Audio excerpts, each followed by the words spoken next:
আমার মনে হয় বিতর্কিত নারী কমিশন করে আমাদের দৃষ্টি এদিক রেখে বর্তমানে মার্কিন যুক্তরাষ্ট্রের সাথে বাংলাদেশের স্বাধীনতা বিক্রির সওদাবাজি হচ্ছে কিনা সেটাও দেখতে হবে। হেফাজতে ইসলাম বাংলাদেশ শুধু দাবি করবে না, সকল মাসলাকের মানুষের পূর্ণ সমর্থন হেফাজতের প্রতি আছে, কারণ হেফাজত হচ্ছে বাংলাদেশে সর্ববৃহৎ ইসলামী অরাজনৈতিক সংগঠন।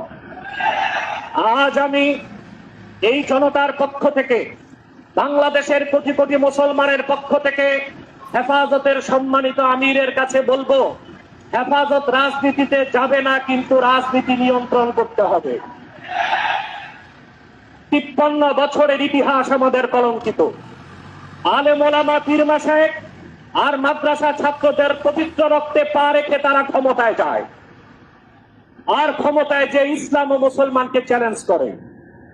এ সুযোগ আর দেওয়া হবে না।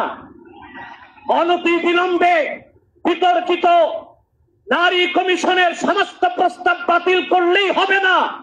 যে নারী নামের হিজড়াগুলোই দুঃসাহস করেছে, গ্রেফতার করে তাদেরকে আইনের আওতায় আনতে হবে।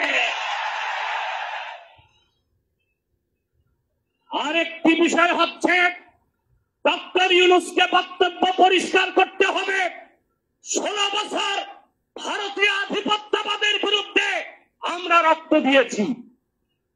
সর্বপ্রথম সকল প্রকার শিরক, কুফর, রামবাম, নাস্তিক আর ভারতীয় আধিপত্যবাদ ও ফ্যাসিবাদের বিরুদ্ধে রক্ত উৎসর্গ করেছে শাপলা চত্বরে হেফাজতের আলেম ওলামা কর্মীরা।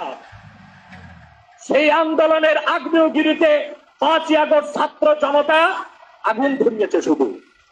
অতএব আলেম ওলামাকে বাদ দিয়ে কোনো সিদ্ধান্ত মেনে নেওয়া হবে না। ডক্টর ইউনূস সাহেব পরিষ্কার করুন, মানবিক করিডোরের নামে বাংলাদেশকে ইন্দো প্যাসিফিক অঞ্চলে যুদ্ধের দিকে ঠেলে দিবেন না। আমরা ভারতকে সাহায্য করেছি, যদি আটলান্টিকের উপর থেকে কেউ আগ্রাসন করতে আসে, বাংলাদেশের প্রত্যেকটি মাদ্রাসা একটা ক্যান্টনমেন্ট হবে। সেনাবাহিনীর সাথে কাঁধে কাঁধ মিলিয়ে মাদ্রাসা ছাত্ররা দেশ রক্ষায় মাঠে নামবে। আগ্রাসী শক্তিকে বলে দিচ্ছি, আমার দেশের সবুজ লাল পতাকার দিকে যে চোখ তুলবে তার চোখ উপড়ে দেওয়া হবে। আমার বাংলার কোন 1 ইঞ্চি মাটিতে আগ্রাসনের থাবা বসালে সেই কালো হাত ভেঙে দেওয়া হবে। বিদায় লগ্নে আরো 3টি দাবি আমাদের পক্ষ থেকে ব্লাসফেমি আইন করতে হবে। Freedom of expression, freedom of speech. তার স্বাধীনতার নামে ইসলাম বিরোধিতা যেই করবে তাকে আইনের আওতায় আনতে হবে। আমার দেশে অসংখ্য আলেম ওলামা, নিরীহ মানুষকে জঙ্গি তকমা দিয়ে কারাগারে রাখা হয়েছে। যদি বাবর সাহেব মুক্তি পায়, তাহলে যে সমস্ত আলেম ওলামা জঙ্গির মামলায় ভিতরে, তারা কেন মুক্তি পাবে না? তাদের মুক্তির আগে সংস্কার না নির্বাচন হতে দেওয়া হবে না বাংলাদেশে। আমার 7ম দাবি, হেফাজতের পক্ষেই বাংলাদেশের সমস্ত মাসলাককে এক প্ল্যাটফর্মে আনা সম্ভব একটি দাবি আদায়ের লক্ষ্যে। সেটা হচ্ছে বাংলাদেশে কাদিয়ানীদেরকে অবশ্যই অমুসলিম ঘোষণা করতে হবে। হেফাজত যদি ডাক দেয়, তাহরিকে খাতমে নবুয়্বত সহ সারা বাংলাদেশের মাসলাক আসবে।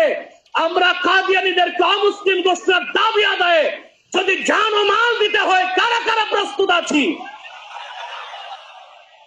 আখির দাওয়ানা আনিল হামদুলিল্লাহি রাব্বিল আলামিন। ওয়াসসালামু আলাইকুম ওয়া রাহমাতুল্লাহি তাআলা ওয়া বারাকাতুহু।